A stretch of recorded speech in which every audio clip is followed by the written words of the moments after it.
Picture this, a legend on set, not hoisting trophies but carrying regret. Sylvester Stallone built his legacy through grit, sweat, and one-in-a-million roles. But even he has regrets, projects he took against his gut, scenes he regretted screaming, scripts he never should have signed.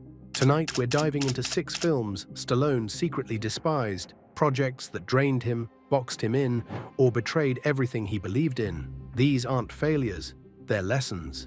And Stallone doesn't forget lessons. Let's reveal the movies he wished he'd never filmed. Picture this, it's the early 90s. Sylvester Stallone is coming off the action highs of Tango and Cash and Cliffhanger. He's Hollywood's granite-jawed gunslinger, unstoppable, unbeatable, unforgettable. Then comes Estelle Getty and a diaper joke. Stop, or My Mom Will Shoot was supposed to be Stallone's leap into comedy, but instead of laughs, it triggered career damage so deep, he still talks about it with a wince. How did it happen? According to Stallone, it was all part of a trap set by Arnold Schwarzenegger. Arnold had heard about the awful script. He pretended to be interested, hoping Stallone would swoop in to beat him to it. It worked. Stallone signed on, shot the film, and immediately regretted it. The plot: a hard-nosed cop whose mother, played by Getty, tags along, micromanaging everything from laundry to shootouts. Sly hated the script, he hated the tone, and worst of all, he hated that he was right in the middle of it. He later called it one of the worst decisions I ever made. Critics didn't hold back either. Roger Ebert gave it half a star, audiences stayed home, and Sly's tough guy brand cracked. He didn't promote it, he avoided interviews, he buried it beneath better work. But fans never forgot. It became a running joke in his career and a cautionary tale in Hollywood. This wasn't just a bad movie, it was Stallone's public humiliation, and he walked away bruised, but wiser. But if you thought one disastrous comedy was painful, wait until you hear what happened when Sly tried to become a country singer. He could lift weights, he could lift box office numbers, but lifting a tune in front of Dolly Parton, that's where it all unraveled. Rhinestone was Stallone's second attempt to break from the action mold, a musical comedy set in Nashville, where Dolly Parton plays a country singer who bets she can turn anyone into a star. Her target? A loudmouthed New York cabbie played by Sylvester Stallone. Yes, Sly sings, in cowboy boots, with a hat, and a southern accent so forced it made actual cowboys weep. At the time, Stallone believed in branching out, stretching himself, breaking the mold. Instead, he broke his own image. Shooting Rhinestone was, in his own words, a nightmare. Scripts were constantly rewritten, the tone flip-flopped between slapstick and sincerity. The director left halfway through, and Stallone, he tried to take over production.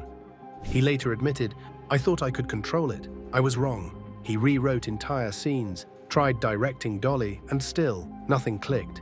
Even Dolly Parton, one of the most gracious figures in music, admitted, "Sly tried really hard. Bless his heart."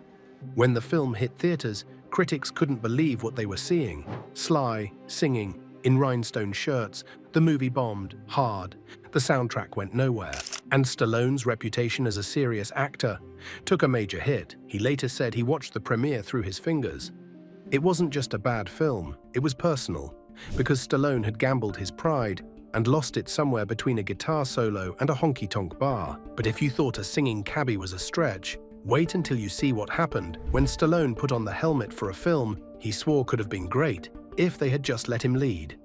No cowboy hat, no slapstick, no singing. Judge Dredd was supposed to be the reset button, a return to form, a big-budget sci-fi epic with Stallone back in his comfort zone. Armor, explosions, and one-liners that hit like grenades. Based on the cult British comic, Judge Dredd follows a future cop with the power to arrest, sentence, and execute, all on the spot. Stallone was pumped, the tone was dark, the character brutal, and the source material pure dystopian gold. This was going to be the next Demolition Man, but it wasn't, not even close. As soon as filming began, the vision fractured. Stallone wanted a gritty, R-rated action thriller. The studio wanted a toy-friendly blockbuster. So what did they do?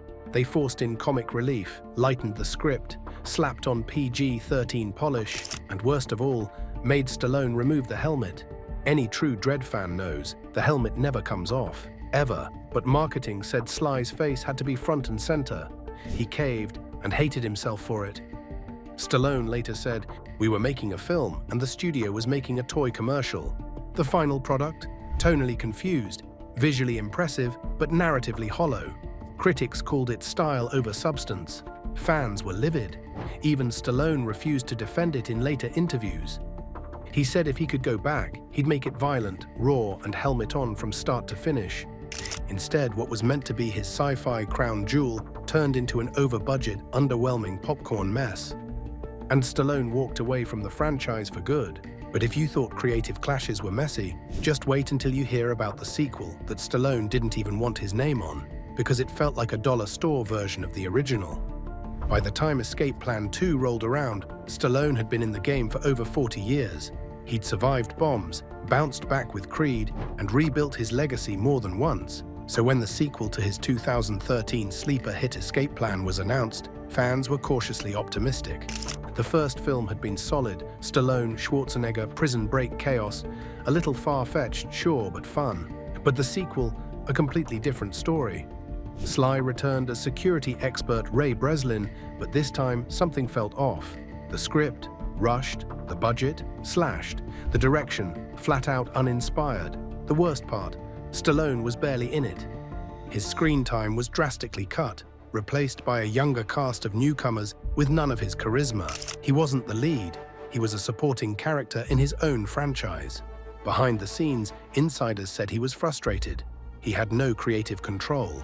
The film was shot fast, cheaply, and with minimal oversight. And when the final cut dropped, Stallone went public. On Instagram, he wrote, "Escape Plan 2 was beyond awful. A horrible experience. No one wanted to be there." Ouch. Fans agreed.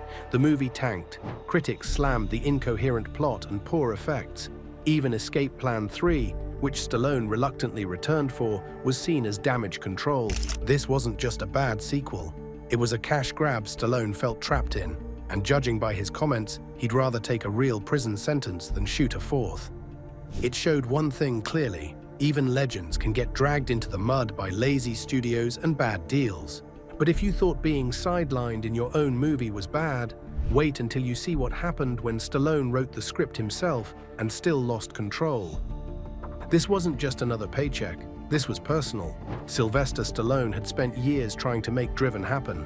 He wrote the script himself, passionately. It was supposed to be a comeback, not as a Rambo clone or a boxing legend, but as an actor with range. A story about open-wheel racing, rivalries, and the human cost of competition. But once production started, the wheels came off. Originally conceived as a serious, character-driven piece, think Rocky on wheels, Driven quickly spiraled into a bloated action spectacle. Why? One word: studio.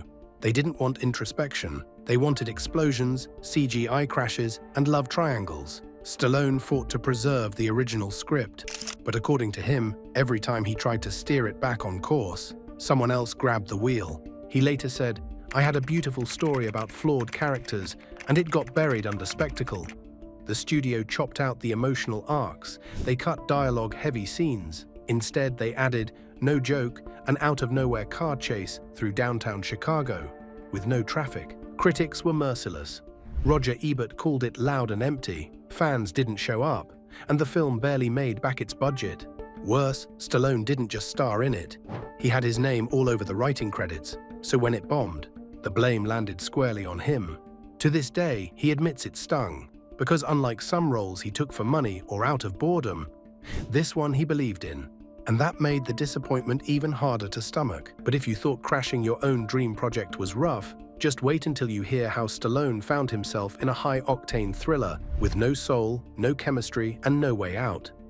On paper, the specialist had it all. Sylvester Stallone as a brooding bomb expert, Sharon Stone fresh off Basic Instinct, tense action, steamy romance, revenge. Hollywood thought they had the next blockbuster, and it did make money, but not everything that makes cash leaves a legacy. From day one, the project felt like a checklist. Big names, check sexy scenes, check blowing stuff up every 10 minutes, check, but substance, nowhere to be found.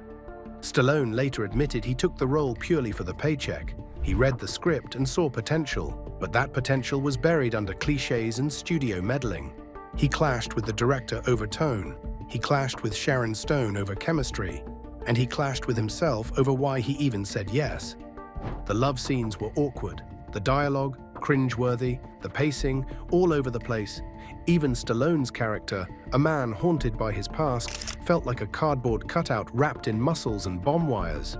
Years later, when asked about the film, Stallone simply said, "Forgettable. That's harsh, especially coming from a guy who starred in Stop or My Mum Will Shoot." But to him, The Specialist was worse in one way. It looked like it had everything, and still said nothing. He once told a reporter, "It's the kind of film that sells a poster, not a performance."